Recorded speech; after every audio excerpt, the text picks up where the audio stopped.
एक सेठ और सेठानी रोज सत्संग में जाते थे। सेठ के घर एक पिंजरे में तोता पाला हुआ था।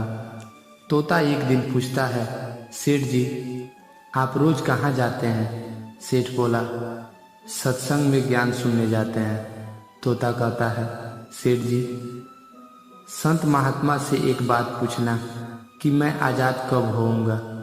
सेठ सत्संग खत्म होने के बाद संत से पूछता है, महाराज हमारे घर में जो तोता है उसने पूछा है कि वो आज़ाद कब होगा।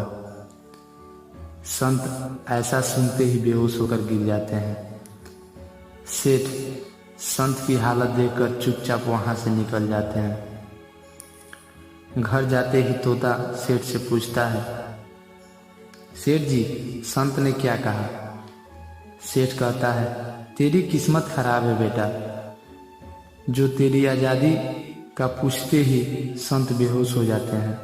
तोता कहता है, कोई बात नहीं सेठ जी, मैं सब समझ गया।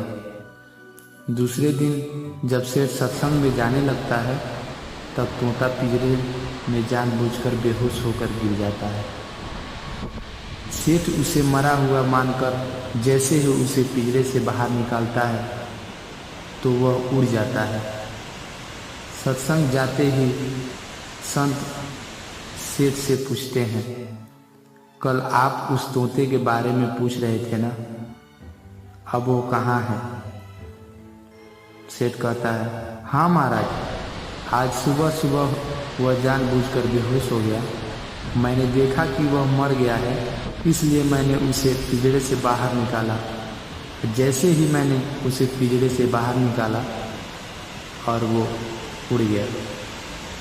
तब संत ने सेठ से कहा, देखो तुम इतने समय से सत्संग सुनकर भी आज तक सांसारिक मोह माया के पिंजरे में ही फंसे हुए हो, और उस तोते को देखो बिना सत्संग में आए मेरा एक इशारा समझकर आजाद हो गया।